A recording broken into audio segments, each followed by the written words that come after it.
Boom, boom. How's it going? How's it going? Yay, it is I, TJ, and welcome to M5 Property Addicts. And I am TJ. And on this video here, I just want us to talk about, is property really for you?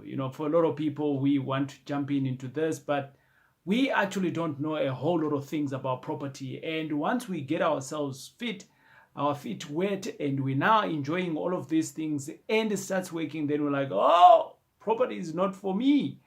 But I actually wanted us to kind of like have a dipstick and figure out, is property really for me? Well, for me, it is, because I've been in the game now for just over 5 years. I started off with totally nothing, and I now own a business which is called M5 Property Addicts. And we are in 4 cities. In those 4 cities, we've got student accommodation just above 350, which is one strategy that you can do. But it's not the only strategy. We also do what is called affordable accommodation, which is another strategy that you can do, but it's also not the same one. We also do developments, which is also another strategy. So there's plenty of strategies that we can do. But how do you actually figure out that this is for you? Well, let me just go back to the thinking that there are so many windows, or should I say there are so many vehicles for you to gain financial freedom. What is financial freedom? You're just trying to get some money so that you don't have to be working extremely hard, and you can create some passive income, and that's what it's all about. So how many windows are there? Or should I say, how many vehicles are there? There's plenty of them. I can speak about people who do Taurai. I can speak about people who do marketing networking. That's also another one. I can talk about people that go into business. I can talk about people that are employees. They like rising up the corporate ladder and becoming employees for the rest of their life. It's still a financial freedom. But there are other vehicles of financial freedom that are a little bit relatively better. Like, for instance, I have chosen property as my foundation. But it's not the only one. There's others that I've also done. So, for instance, I'm an author as well, and because of that, I actually write a book, and my latest book is called From Bad Debt to Property Mogul, which you can get for free, right? But so why would you want to choose kind of like, property as your vehicle for financial freedom? There's many reasons that we can choose from. There is many reasons. But today I just want to share with you guys the realities and what they say. The reality is that once you decide to go into property, there is a real work that you need to do. What is that work comprised of? So, for instance, learning is work, right? I've never seen anyone else who goes out there and they are like, I'm learning and I'm enjoying this. Learning is hard, because in your learnings you're going to fail. But guess what? If you're playing with money and you are learning, what is the reality? You're going to lose some of that money, isn't it? And especially if you are not being educated correctly with the right people, right mentors, the right coaches and things like that. But the reality is that there is work to be done. I think that's the point that I want to make here. A lot of us, we jump into it and we think that there is no work. Oh, you buy a property and you give it to a property manager, and then they manage it for you, and you're an armchair investor. Really? Oh, no. I don't think that is true at all. So there is work. The first work that you're going to be encountered with is the learning part. So if you are learning, is there a stop in terms of your learning? No. I'm still learning. I've gone on 5 years on. I've got about just over 200 tenants, an additional 350, but I am still learning, right? And the other day, one of the people that I really look up to, I think it was in 2019 in winter, Robert Kiyosaki came through, and I was attending his training, a 10-day program I was attending in there. And he actually mentioned that from wherever he was coming from, he was actually coming from a class. I was like, hold on. This guy is kind of like knows it all. He's the kingpin. He's been investing for the last 4 decades. So what else does he need to learn? And I've just realized that learning is part of the game. If you're really wanting to earn more, learning is part of the game, right? So don't be fooled that when you are starting within this game here, there ain't no hard work. There is. The first hard work is just you learning. The second reality is that a lot of us, we think that we pass on the bucket to the property manager, and the property manager now needs to do all of these things for us. Yes, it is, but this is not their property. It still is your property at the end of the day. That is the reality. So what is going to happen month on month and you're not receiving your rental income, or should I say your income that you're supposed to be getting? You're going to get frustrated at some point, isn't it?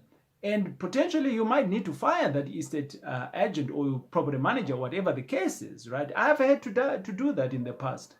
But here is the thing. The reality is that you can't pass on to someone else a process that you haven't managed yourself or that you do not understand yourself. So for that reason, it's extremely, extremely important, right? And I don't know how I can express this. It is extremely vital that you learn the processes of something else that you are going to pass on to anyone else.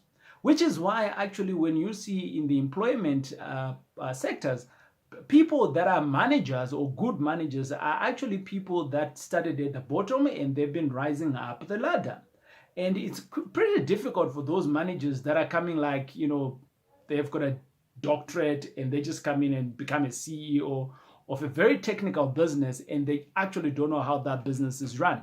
The reality is that they probably need to have someone else who is a key person who really understands the intricacies of that business. If they don't, chances are that business is going to fail. So reality number one is that there is some learning that needs to be done, and it's a lifetime reality. Number two is that whenever process that you're going to give to someone else to manage for you on your behalf, a third party, an administrator, it doesn't really matter. You yourself, yes, you need to understand that process. And if you don't understand that process, what's going to happen? The reality is that they might tell you that, hey, we have had to pay the municipality 100,000 for what? And because you don't understand that process, you're just going to pay it. What's going to happen? And what if they say, well, 50,000 is going to go to the municipality and another 50,000 is going to come to me? And you don't know. So you don't know the intricacies of that business. So if you don't know the intricacies of that business, that's where flaws starts kicking in. That's where things start happening. And out of it, mismanagement and things like that. What am I saying here? At the bottom of it all, there needs to be a manager when you own a business. That whole thing of that you're going to be buying properties and you're going to be sitting on a beach and you're seeing some of those videos and people telling you that you can do that. I want to tell you that it is a lie. There is some form of work that needs to be done.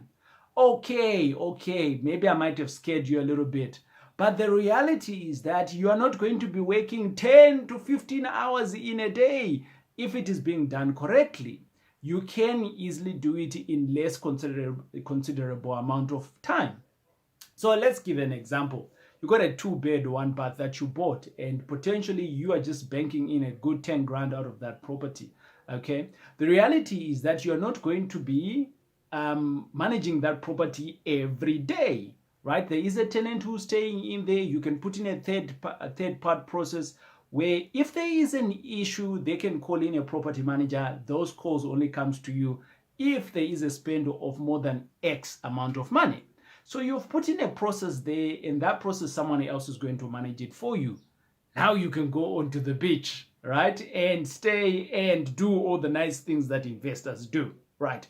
But if you're not going to be doing that, the reality is when that phone call comes in, it might be at 12 midnight, it might be 4 in the morning, plumbing issues happen at any given time. Water flows 24 hours in a day, right? So the reality of the water now or having a problem, when it creeps up, someone needs to pick up the phone so that we can sort that. Does it happen every day? No, it doesn't happen every day. So you can go on for months and nothing might happen, right? And that means that your effort is very minimum compared to you going to work every day. Let's assume that your return on investment on that property is literally 5,000. So which means that you're getting your 5,000 by doing nothing for that particular month when there are no issues.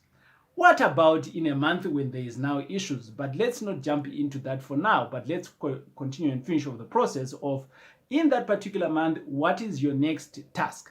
Your next task is to send an invoice, right? There's an invoice that needs to be paid. Well, you send out, whether it is for collecting the rent, whether it's for paying rates and taxes. How long does it take you? If it's one property, that can easily be what? 5 to 10 minutes and it's done. Now you see that's what really is like a passive investment on a property. And that's why I really chose it, because I think it is cool, right? That is some of the realities versus what they say you can do. But I also want to stress the fact that, you know, when you're doing property, or when you choose a property as your vehicle of choice, there is so many strategies that you can do.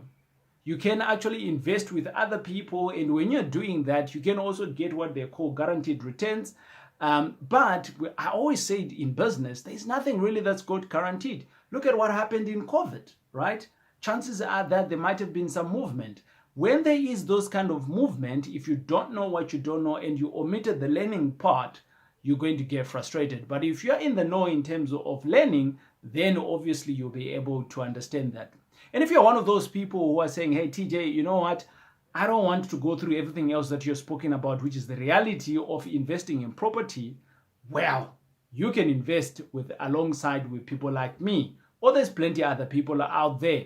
But for people that invest with me, not only that they just invest alongside me, they partner up with me, and over and above that, they also get to learn, because I document everything else that we do, and we call that M5 Property Varsity. And you get education, so you're now getting free education. Yeah, isn't that a great idea? It's been great hanging out with you. There is plenty other videos like this ones that you can learn from, but otherwise, this is one of the lessons that I've been learning in, or should I say, one of the multiple lessons that I've been learning.